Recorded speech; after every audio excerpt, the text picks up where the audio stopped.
बच्चे हम लोग क्लास में डिस्कस कर रहे थे आज जेनेटिक डिसऑर्डर, है ना। जेनेटिक डिसऑर्डर में हम लोगों ने सेक्स लिंक डिसऑर्डर देखे थे, जिसमें हमने क्या कलर ब्लाइंडनेस और हीमोफीलिया को डिस्कस किया था, ठीक है।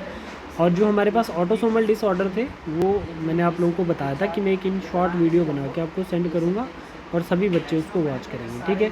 तो ये है हमारे पास जो क्या है autosomal disorder, that is sickle cell anaemia. Autosomal disorder but कौन सा, रिसेसिव डिसऑर्डर, ठीक है बच्चे। रिसेसिव डिसऑर्डर, इसको हम लोग क्या बोल सकते हैं, क्वालिटेटिव डिसऑर्डर भी बोल सकते हैं। क्या बोल सकते हैं, क्वालिटेटिव डिसऑर्डर बोल सकते हैं। मतलब इसमें क्या होता है बच्चे, required 2 muted gene to express, है ना। रिसेसिव है तो ये आपके पास हीमोग्लोबिन का स्ट्रक्चर है, हीमोग्लोबिन का स्ट्रक्चर है आपके पास। इसके बाद 2 इंपॉर्टेंट चेन्स हैं, अल्फ़ा चेन और बीटा चेन, ठीक है। अल्फ़ा चेन और बीटा चेन क्या हैं, आयरन हीम प्रोटीन से इसके अंदर। और हमने बताया था कि बीटा चेन के ऊपर मान के चलो कि 1 - 2 3 4 5 6 6 अमीनो एसिड पे क्या है, 6 अमीनो एसिड में GAG जो है बहुत बार बता चुका हूँ, मतलब ग्लूटामिक एसिड जो है, ग्लूटामिक एसिड जो है वो पॉइंट म्यूटेशन के चलते वो किस में चेंज हो रहा है, बच्चे, GUG में, मतलब वेलिन में चेंज हो रहा है। किस में चेंज हो रहा है, वेलिन में, ठीक है। तो यहाँ पर मैंने आपको ये भी बताया था, क्वेश्चन जो पूछा था, मतलब यहाँ पर ट्रांजिशन हो रही है, ट्रांसवर्शन हो रही है, तो यहाँ पर ट्रांसवर्शन हो रही है, ठीक है, क्योंकि यहाँ पर क्या हो रहा है, जो प्यूरिन है वो पायरिमिडिन को रिप्लेस कर रहा है, ठीक है बच्चे। तो 6 अमीनो एसिड पे म्यूटेशन हुई है, ये 6 अमीनो एसिड पे म्यूटेशन होकर ग्लूटामिक की जगह वेलिन बन गया, डन। आरबीसीज की शेप नॉर्मल आरबीसीज की ऐसी होती है, नॉर्मल आरबीसीज की जो शेप है वो कुछ ऐसी जैसी होती है, मतलब बाइकनकेव हम बोल सकते हैं, ऐसे जैसे ना, आपको पता है ये बाइकनकेव शेप होती है। और उसके अंदर क्या है, ये हीमोग्लोबिन है। और जो सिकल सेल्ड होते हैं तो वो कुछ ऐसे जैसे हो सकते हैं, सिकल सेल आरबीसी, तो इसी को बोला जाता है sickle cell anaemia. Side effect क्या होते हैं, देखो साइड इफ़ेक्ट का मतलब होता है बच्चे कि इसके अंदर जो ये सिकल सेल्ड ऐसे जाके ऐसे जैसे बन जाते हैं सिकल सेल, जिससे हमें क्या देखने को मिलता है बच्चे, ब्लॉकेज इन ब्लड वेसल्स। क्या देखेंगे, blockage in blood vessels, blockage in blood vessels, blockage in blood vessels, है ना। एंड ब्लड नॉट ट्रांसपोर्ट,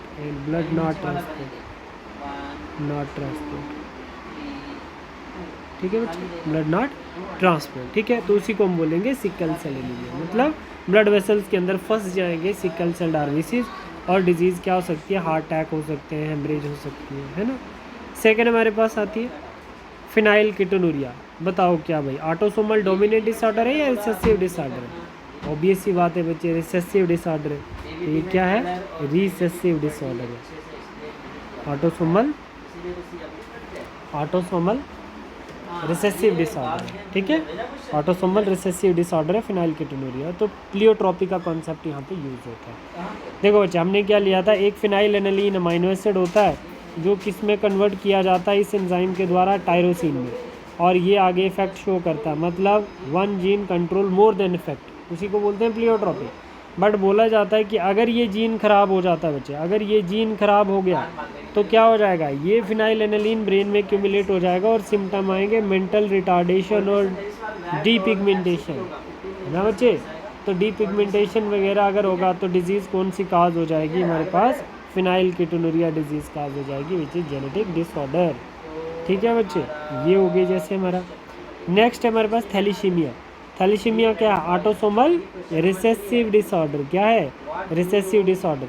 ये क्या है, क्वांटिटेटिव डिसऑर्डर बोलते हैं, कंप्लीट चेंज इन हीमोग्लोबिन। देखो बच्चे सिकल सेल एनीमिया में और थैलीसीमिया में सिर्फ यही फ़र्क होता है कि सिकल सेल एनीमिया में कुछ आरबीसीज की शेप चेंज होती है जिसको पॉइंट म्यूटेशन है, बट थैलीसीमिया में कंप्लीट आरबीसीज की शेप चेंज हो जाती है, मतलब complete change haemoglobin, destroy quantity of haemoglobin, ठीक है। तो इसमें इस म्यूटेशन के चलते थैलीसीमिया 2 टाइप का होता है ना। एक होता है अल्फ़ा, देखो अल्फ़ा थैलीसीमिया होता है बच्चे, और एक हमारे पास होता है बीटा थैलीसीमिया। अल्फ़ा थैलीसीमिया में क्या होता है बच्चे, अल्फ़ा थैलीसीमिया में क्या होता है बेटा, जैसे हम बोल सकते हैं अल्फ़ा थैलीसीमिया, इसमें क्या होगा, अल्फ़ा थैलेसीमिया और बीटा थैलेसीमिया में क्या होगा। अल्फ़ा थैलेसीमिया में जैसे हम लोग बोलेंगे अल्फ़ा ग्लोबुलिन इंक्रीज़ हो जाता है। अल्फ़ा थैलेसीमिया में अल्फ़ा ग्लोबुलिन, ग्लोबुलिन प्रोटीन है, अल्फ़ा थैलेसीमिया में अल्फ़ा ग्लोबुलिन इंक्रीज़ हो जाएगा और बीटा थैलेसीमिया में बीटा ग्लोबुलिन इंक्रीज़ हो जाएगा। बीटा ग्लोबुलिन इंक्रीज़ हो जाएगा। होता क्या है, जहाँ पर हम लोग टाइप ऑफ थैलेसीमिया देखे थे, तो thalassemia disease causing genes are present on which chromosome.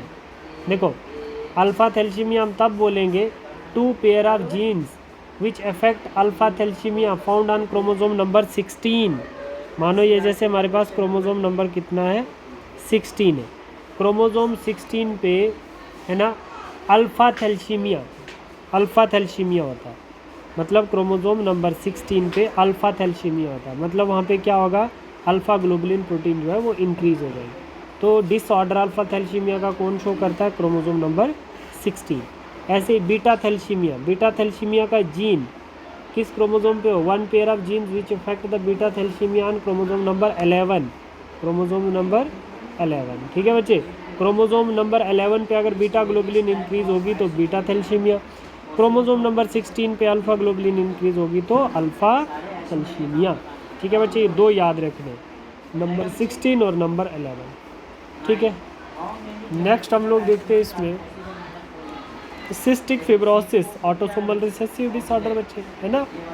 क्या होता है कि इसमें जब एक्सेस म्यूकस जो होता है, excess mucus in our body, ठीक है, बैक्टीरियल इन्फेक्शन हो जाती है ब्रोंकाई में, है ना, बैक्टीरियल इन्फेक्शन हो जाएगी, पोर एब्जॉर्प्शन हो जाती है फूड की स्मॉल इंटेस्टाइन्स में, है ना, तो डेथ हो जाती है कम से कम in 5 years, but recent in America survive up to 30 age due to given antibiotics.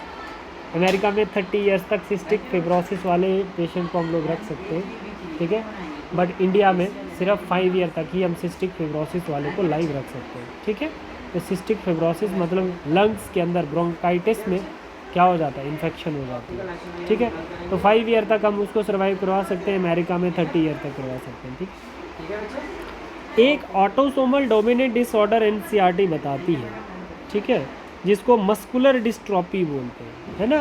Female character जो होते हैं ना, जो फीमेल के कैरेक्टर होते हैं, female character in male, female character in male में आ जाएंगे, और मतलब जैसे ब्रेस्ट इंक्रीज कर जाना, है ना, फीमेल के कैरेक्टर मेल में आ जाते हैं, उसको हम बोलते हैं मस्कुलर डिस्ट्रॉफी।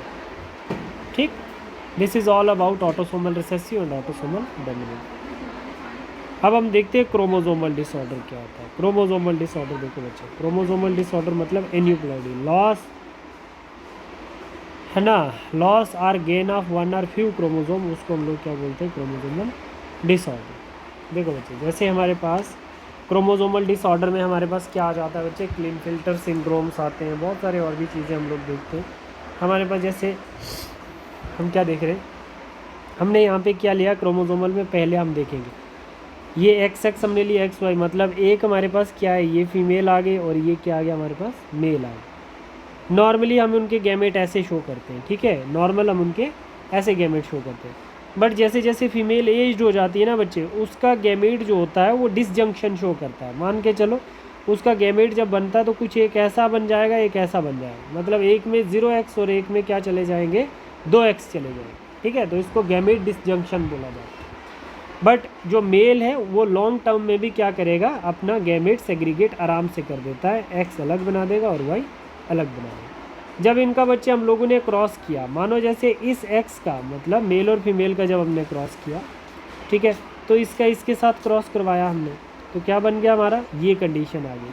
फिर इसका इसके साथ क्रॉस करवाया तो ये कंडीशन आ गई, फिर इसका इसके साथ क्रॉस करवाया तो ये कंडीशन आ गई, फिर इसका इसके साथ क्रॉस करवाया तो ये कंडीशन आ गई। तो मतलब हमारी एनसीईआरटी कहती है बेटा, हमारी एनसीईआरटी कहती है कि एन्यूप्लॉइडी क्या होता है। एन्यूप्लॉइडी होता है लॉस ऑफ 1 और फ्यू क्रोमोसोम, लॉस और गेन ऑफ 1 और फ्यू क्रोमोसोम, उसको एन्यूप्लॉइडी बोलते हैं। तो यहाँ पे देखो जैसे डिसजंक्शन हुई मेल और फीमेल ने अच्छा गैमेट बनाया, फीमेल ने डिसजंक्शन गैमेट बनाया, एक ही में 2 एक्स चलेंगे, तो जब क्रॉस करवाया उनका हमने तो कुछ ऐसी कंडीशन आई जो हमारे सिलेबस में एक ये है और एक ये है, ठीक है, जो हमने 2 ही पढ़नी है। तो मतलब ये x0 वाली कंडीशन कौन सी आ जाती है बच्चे? x0 वाली कंडीशन आती है हमारे पास, x0 वाली कंडीशन आती है टर्नर वाली, है ना, फीमेल में। पहले हम देखते हैं ये वाली कंडीशन, XXY वाली कंडीशन देखते हैं। तो ये क्या कहलाता है? क्लीन फिल्टर सिंड्रोम किस में आएगा? हमेशा मेल में ही आएगा, है ना। हुआ क्या यहाँ पे 46 + 1 है ना, तो 47 एडिशन ऑफ 1 सेक्स क्रोमोसोम।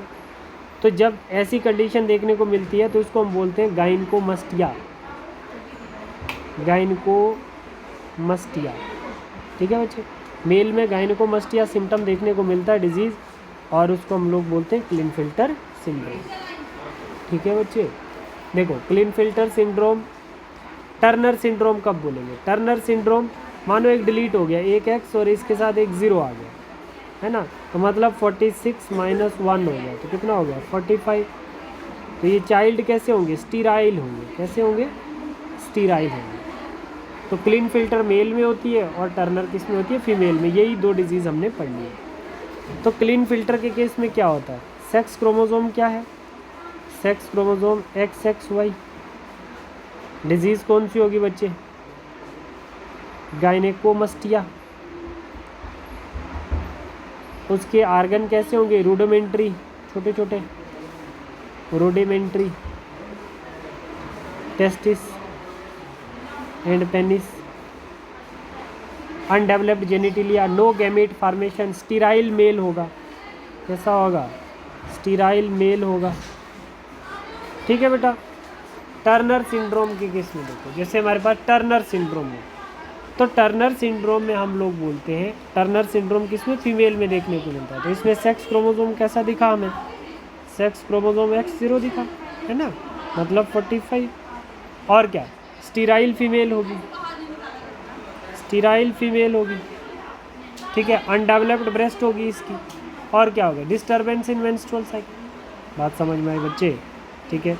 और एक डाउन सिंड्रोम भी देखते हैं हम लोग। डाउन सिंड्रोम में क्या होता है? नॉन डिसजंक्शन होता है, non disjunction, non disjunction in gametes, non disjunction in gametes at chromosome number 21 pair, ठीक है बच्चे। ये आपके थे जेनेटिक डिसऑर्डर जो आपको पढ़ने हैं, ठीक है। This is all about your genetic disorder. Now tomorrow we will discuss about pedigree analysis. Thank you.